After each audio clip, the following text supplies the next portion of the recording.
Hello, friends and true believers. Chris Machete Cochran here, your favorite comic book writer artist slash agent of chaos. Proud agent of chaos. Yeah, that's how it goes. So, hey, welcome to the show today, or tonight, or whatever's going on where you are. I'm in Kingston, Ontario, Canada. We are going to do a deep dive. So, we're going to do a few of them here. I like to do things in trilogies. So, this is part one of some movies that I love. Just because I'm a comic book artist, writer, people assume that, wow, he must love all those Marvel movies. Well, I don't buy all the Marvel comics. I just buy a few of them. And so I don't like all the Marvel movies. No, some of them I dislike, actually. That's another episode, though, isn't it? My favorite movies, basically, I will do a deep dive on a Marvel movie. I'm not going to let you know what it is, though. Today, we're going to do Halloween, the original 1978 John Carpenter Halloween deep dive. Yeah. And this is a great, great movie on so many levels. The first thing that you need to realize about this movie, if you are not Generation X or older, is that this wasn't like the newer movies. They throw a budget at them. They've got time to do the movie. They can pick from all these celebrities, basically. Back in 1978 with this movie, it was a timeline for one thing, and there was a very small budget for another thing. They didn't have a ton of money, and they were using some unknown folks to star in this movie. One of them was Jamie Lee Curtis.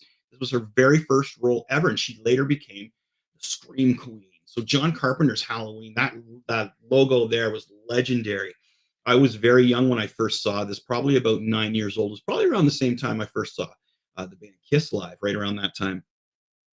So to myself, seeing this at that age, again, as I mentioned in The Shining, how I really gravitated towards the youngest person, Danny, in the movie.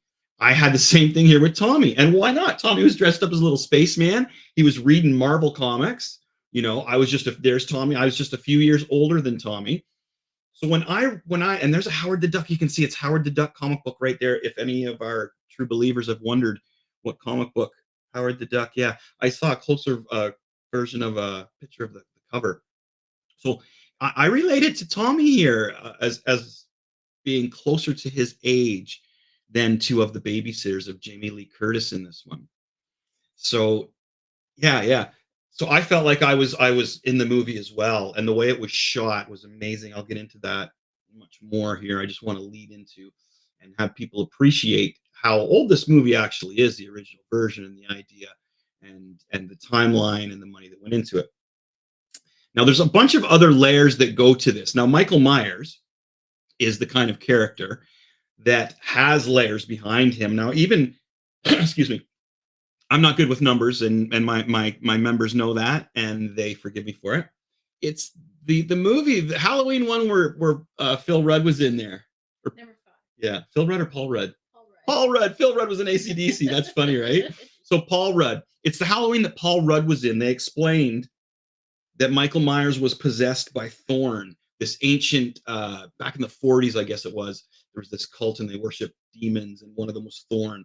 And apparently Michael Myers has the curse of Thorn. I'm not going to go into all of that, but that's a layer that's been added over the years throughout the power of Michael Myers and the power of the Halloween movie that started from this low-budget film back in 1978 and hit my mind. I remember going to school and kids talking about it and saying, man, they put a coat hanger in his eye, he got stabbed with a knife, and he was shot like 3 times. That was the lure of it. So let's dive into this a little bit. Let's start with this logo right here in this movie. Do you see the fist grabbing the knife?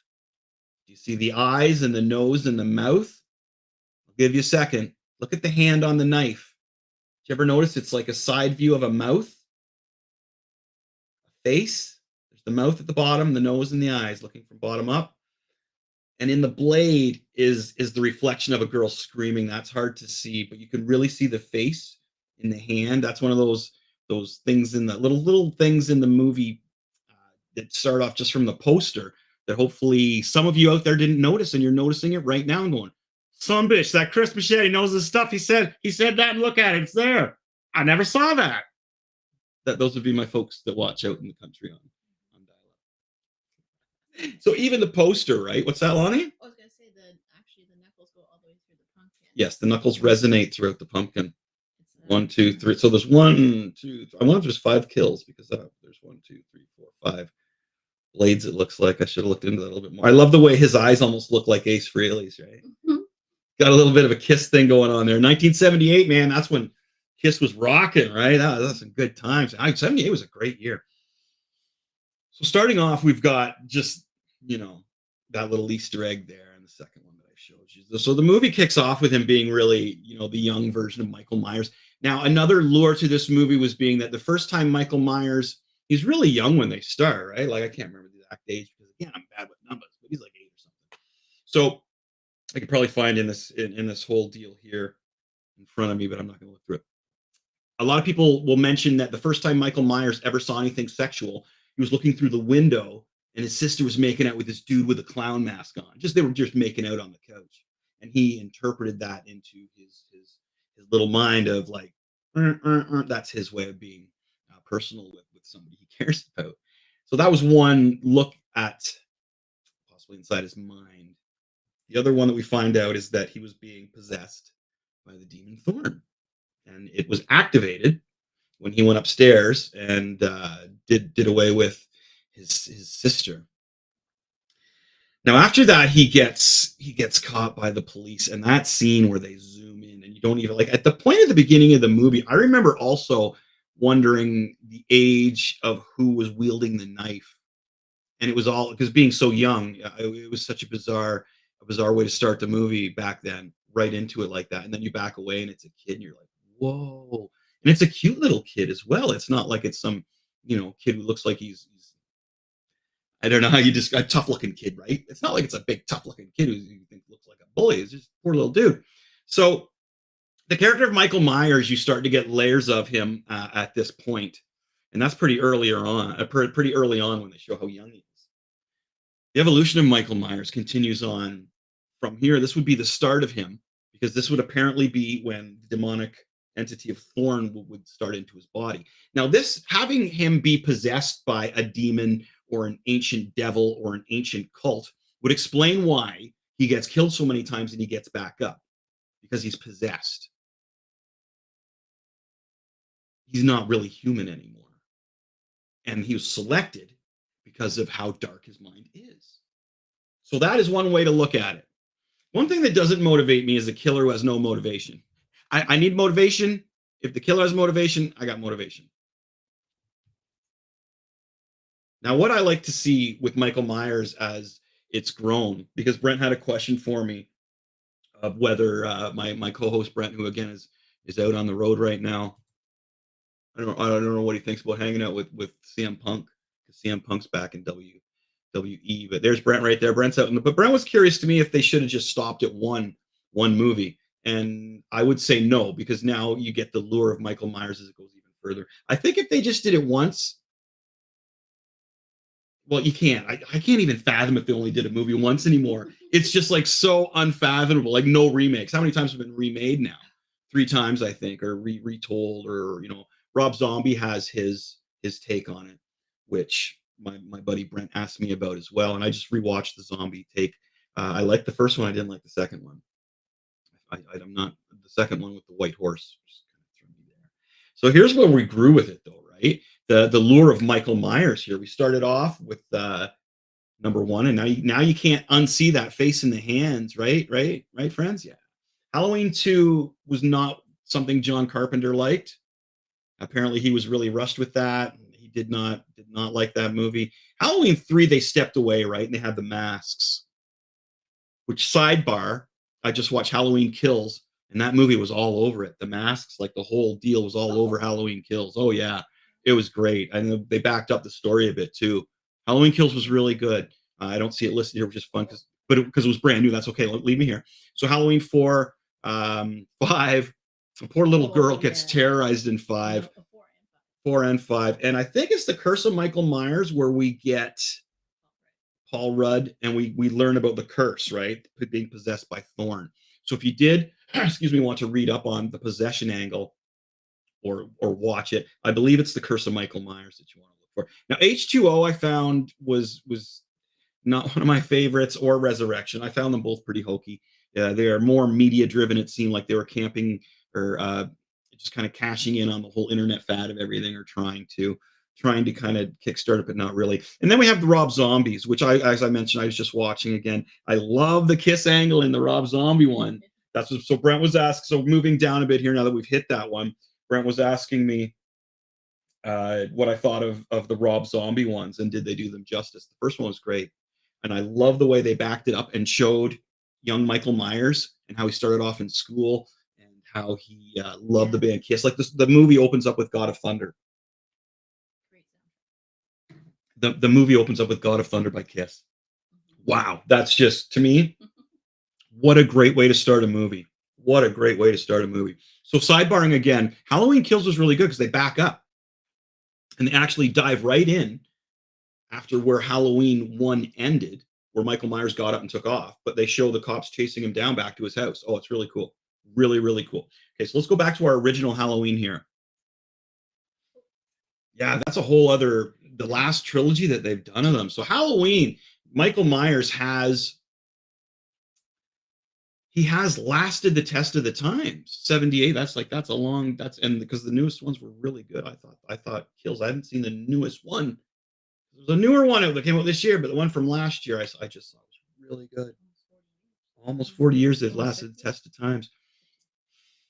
Yeah, Laurie Strode, the female character in it. It's interesting. Yes, there she is there. When you watch how the movie starts here, the original Halloween from 1978, how she's your classic, like they don't come out and say she's a virgin, but even down to things like she's taking a drag off the joint and she's coughing while her friend, totally, that's not that one, but her other friend, she's dragging the joint and she's fine. The police officer's daughter there. And so you can see how they're setting her up to be your token virgin that survives, because usually the virgin survives, right? You have to have one classic hero in there that survives. The other angle that I always was liking about horror movies is that there's no real superhero. All the power is given to the villain. The villain is usually like Jason, a super villain. You don't get somebody come in with superpowers to fight them usually. And that's what makes it a horror movie to me. And that's what scares me. Ghost movies don't scare me. I've mentioned this a few times that I'm not really moved by ghost movies, but you give me a person who keeps coming at you, excuse me, and that really freaks me out. And then because I wonder why. I always want the motivation of what gets this person back up. And at first, when we watched Halloween, the original one, it was just that I think the main conclusion that most people came to with Michael Myers after the first movie was that he was just so mind dead, mind numb, gone upstairs, crazy, psycho, that he didn't feel pain and it didn't register to his brain. I think that was the initial original. I don't think there was any thought of him being possessed by a demon or anything like that, where they later on went to in the story. I think originally it was just that this guy was so psycho that he didn't feel pain. Right? So that's pretty scary. That's pretty scary. Now, another thing with this movie, which I find really, really cool, is that he's always around if you look in the background. When they go to there's the house that he goes back to. So let's talk about the house a little bit and just the haunting image of that. Look at that. That's really cool as well. It's such a small little house. It's a lot of times when you see horror movies, you're overpowered by this huge house. I'll give you an example. It's not a house, but The Shining, the motel, right? We were watching some other classic 90s horror movies, my wife and I, and my producer here, Lonnie. And they weren't that great, but we were focusing on like House on Haunted Hill, I think was one of them. And some other ones in that vein, and they really weren't that scary to me. Again, ghosts don't get me. I'm not really afraid by ghosts, but they were huge mansions. And I found the intro, the drive up to these places, more scary than actually what happened. I got inside from the views inside, and I wanted to live there. It's like, whoa, this is so cool. Same with The Shining. Actually, would love to stay. That's another story. Stay in a building like that. So look at this little house. Look at this little house. Eventually, what our famous writer does here, and our writing crew or directing crew, I can't give all the credit to John Carpenter, I don't think, or maybe I can. Wasn't there. They turn this in almost like a haunted house movie later on. Oh, in Resurrection. Well, no, in the very first one, you see our hero go up to the door to drop off some information because the house is being sold. And who's on the inside?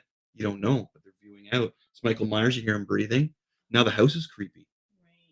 And then he puts the tombstone in the like, oh wow. So soon we're getting a haunted house. Yeah, this is the thing. And a lot of people don't realize this about the movie, how he really took you down that road. And the other one was just that Michael Myers is everywhere. And if he's not there, that station wagon's there, which is so cool. He's watching. He's there. He pops up behind the bushes. He's looking in through the window. He's like the boogeyman. It's so freaking cool. And then it winds down to this haunted house basic theme, but also the shots you get. It almost closes in on you. It seems the movie as we keep continuing. It seems like the shots get tighter. This is a perfect example. Look how tight that shot is. Yikes! And we end in a closet. How can you get tighter than that? You're like, boom, you're stuck in this closet. And then he gets stabbed in the eye with the I was gonna say a clothesline. Well, knitting needles first, and then with the coat hanger, and then he gets shot like 3 times. I can't remember the number, but that was the big thing. And then he falls off the balcony and lands on the ground. Was that the boogeyman? Yeah, it sure was. Then he goes and looks. He's lying there. Goes back and looks again. He's gone. Damn, that was awesome. And as a kid, you're like, oh my God, he's still out there. And then they flash at the houses and stuff and go back to the final house.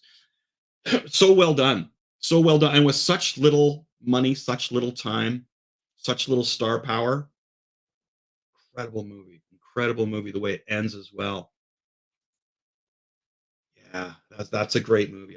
I gotta say that in just the scheme of things, I do lean towards horror and suspense a lot, as my friends know and my members know, my followers know. I just find there's so much layers to it, and I like to dive into it. Michael Myers is one of them. I've always found him very intriguing since I was a kid, and he has, it's spurred off so many other things like that. Jason, Pinhead. I think before this was Bob Clark's Black Christmas. Yeah, yeah. So, and this movie was highly influenced apparently by Bob Clark's Black Christmas. Now, do my viewers out there know another movie that Bob Clark is famous for? It's coming up. Yeah, I know my wife does, but that's okay. We'll see if anybody else knows another movie that Bob Clark, Canadian filmmaker, is famous for. He did Black Christmas, which is a cult favorite, and he also did another one. And we're coming up to that time of the year. We're in November right now, getting close.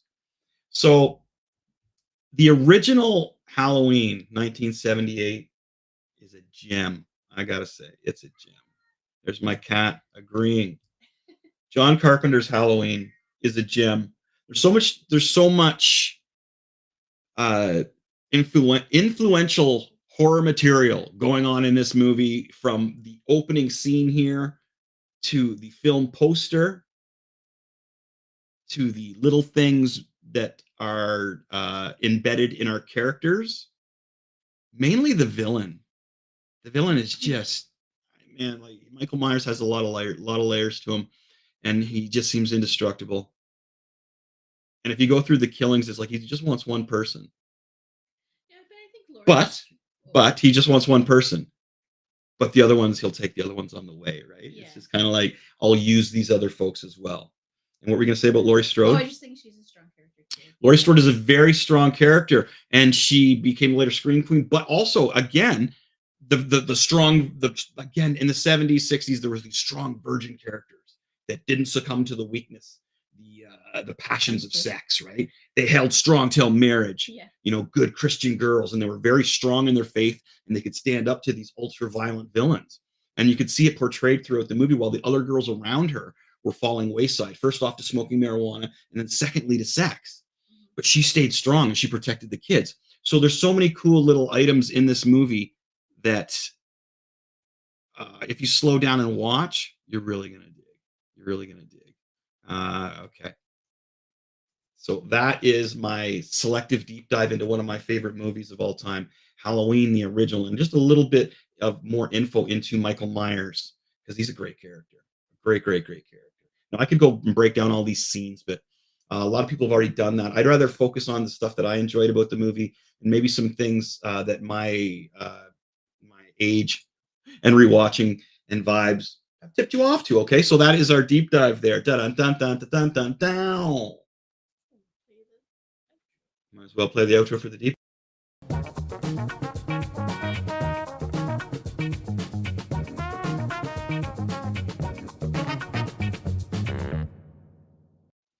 Hey, right on. Okay. Cheers, true believers. Thanks for tuning in. My name is Chris Machete Cochran. I'm your favorite artist, artist, writer, and guy who's losing his tongue, and maybe writing too much. So tonight we did that deep dive on Halloween. It was awesome. Now I'm going to pimp some of my stuff because we are Machete Comics. We're a company. We have stuff. There's one right there. Skeletron number 4. Cool stuff. But we are launching some more t-shirts. I figure we got it. Hey, we're almost hitting Christmas. We should get some more horror stuff out before we hit Christmas. What do we got to show them there, Lonnie? I'm going to take a second here. But we're launching some new t-shirt designs. There's The Shining 3/4 length sleeve. I love 3/4 length sleeves. All right. So it's $37 Canadian. You can choose different colors on the sleeves. On the sleeves, you can get different colors. And we've had a few people, the quarter length sleeves are the hit, right? You gotta love quarter. I'm wearing some quarter length sleeves right now. Unfortunately, it's not one of our shirts, but it's still 3/4 length sleeve. So we got some horror shirts coming out. And here's another one. This one's from The Shining. And this is the gentleman at the end of the movie. Great party, isn't it? I like that one too. Oh, party guy. Yeah, party guy. That's classic, man. That is a classic one. I love it. I was mentioning I'd like to get some numbers in the name, or some numbers on the back, and the name Machete Comics on the back as well. Oh, look at this one. This one is so cool. Dang. Hopefully I didn't burn out the mic there on that, but I really like this one because it's the comic book cover, Friday the 13th comic book cover, 3/4 length sleeve shirt. Man, we've got some horror styled stuff coming out for you, my friends. What else do we got? I got some female ones. Ooh, okay. So we got the Wonder Woman shirt is out new, brand new, $33 because it's not 3/4 length sleeve on this one, but you can get different colors and such. That's cool. That's a design that I did and my wife, Wonder Woman t-shirt. Beans agrees. Beans likes that one. Yeah, the cat. Oh, wow, that's quick. So we're getting the Christmas stuff out. As I said, let's get the horror stuff out first. There is a little bit of a heads up on some stuff we got coming. Okay, don't show that yet. That's not for sale yet. Okay. That's not in there yet. Okay, here's another new one. Another new t-shirt design that we have for sale on our website, www.machetecomics.ca. This is of a samurai girl. This is really cool. I love it. She's got the fan there. And you can use our QRC code. What do you call that? Yeah, you scan a QR code. QR code. You scan that little dealie there with your phone and you can go right there and purchase a t-shirt. Great Christmas ideas. We also have comic books on there. The new comic book, excuse me. Skeletron number 4 is available. There's Skeletron 4 is available. We're just sold out of issue 2 now. Issue 2's gone, but we're going to go to second print on it. We are working on issue 5 right now. And so issue 1's available. Issue 3's available. Issue 4 is available. Okay, and you get those from our website as well. And lots of other things like beer cozies and wine cozies or coasters, all that kind of fun stuff we sell on our website as well. There we go. There's our buddy. Hey! Look at that. I love it. I love it. That's great. Yeah. That's the KISS logo that we amalgamated into the Machete Comics. Machete Army. I love you. You can see I'm a fan. We're a fan. Yeah. There's Ace over there too. So, my friends and true believers, how was your week? We went to see KISS. We went to Ottawa to see KISS, and it got canceled. And then we're at the motel, and there was an ice storm. So we were trapped in there. There was a pool, though, and a hot tub. We went in there right away. But KISS was canceled. And then we were offered, because we were on the list as well, man. Not on the list. Dang. Anyway, Paul Stanley was sick. So he was sick again the following night. We got offered tickets for Toronto. And we were like, oh, no, I can't drive all the way from Kingston or to Ottawa or Toronto. And exhausted and such, right? Plus, I had to get back to work. But Paul Stanley canceled Toronto as well because he was sick. And rumor has it that some KISS fans were so upset, they tried to drive right through what was the Golden Gate Bridge or one of the bridges, the Peace Bridge, Peace Bridge going between Canada and the States because he was so upset that he couldn't get to see KISS. He was a KISS fan. So Paul Stanley, what's going on, man? Causing havoc. My biggest disappointment was there was a lot of little nargans. There's so many little dudes there at the motel we stayed at, and I was talking to them, of course, because it's like, dude, KISS, yeah, you're the same age I was when I first saw KISS. Because I was like 7, I was like 8 years old or around there when I first saw KISS, and I see a lot of kids at the motel that were that age too, and then Pulp canceled. Rainstorm, we're stuck there. They did put on a live. One of the fans there put on a live DVD, and a bunch of people congregated in the conference room and watched it. But we didn't do that. We hung out in our room and rock and rolled all night and partied every day on our own. My wife couldn't sleep. She was up all night. She could not sleep. I woke up at like 9 o'clock or something, maybe, or whatever. And I was like, hey, how's it going? She goes, I haven't slept. I said, oh my gosh, well, let's get the hell out of here. Let's get you home. Dang. I know what that's like. I get traveler's anxiety, and it really hits me when I get home. So to my mental health friends, wow, I hate leaving the house. I really do. Or it's more I just enjoy staying home nowadays. I don't think, yeah, I don't think it's as much as I hate leaving the house as it is I enjoy staying home. But man, yeah, traveler's anxiety sucks. So if you're out there hitting anxiety, especially with these dark, short days, I could see that. I could see that. Stay strong, my friends. My ADD's been like bouncing today. None focus. No focus for you today, my friend. No focus. No focus for you. But we got this. And thank you so much for tuning in, my friends. I really appreciate it. We did episode on Halloween 1978. We are no longer with Crier Media. I would like to thank Dean Blundell and the network for launching us. We are now moving on to other things, and I will announce more on that later. But I want to thank everyone who has supported us thus far. I'd like to thank Dean, because Dean really was the one behind there, and Brent, but Brent's still with me. So but it was really Dean and Brent that were pushing us on Crier Media and the Dean Blundell Network. Dean Blundell Network back in the day. So I'd really like to thank them for their support. We're moving on. This is independently done today, huh? Just like the comic book, indie style. So thanks everybody for your support so far. It's because of you that I feel that I can make this jump to possibly another channel. More information coming on that. And if you are suffering from any kind of anxiety or AD or ADHD, ADD, whatever, I can hear you, man. My traveler's anxiety was just for that Kiss show, driving to Ottawa and back. And they didn't play either. Right? So hit me when I got home. I started hyperventilating, but I'm good now. I'm good. But if you want to share in your stories or whatever, I think of water, the ocean flowing in and flowing out with my breath. I find that helps. But anyway, I'm rambling. Sorry. Hey, my name is Chris Machete. I want to thank my wife, Lonnie, for producing and riding along here with me. She also wanted to send along her thanks to the Blundell Network and to Crier Media. So, yeah. So party on. Be excellent to yourself. If you feel you can walk outside of your house and help other people, go for that too. Just don't be a douchebag, and I'm cool with you, all right? This is Machete Comics. Good.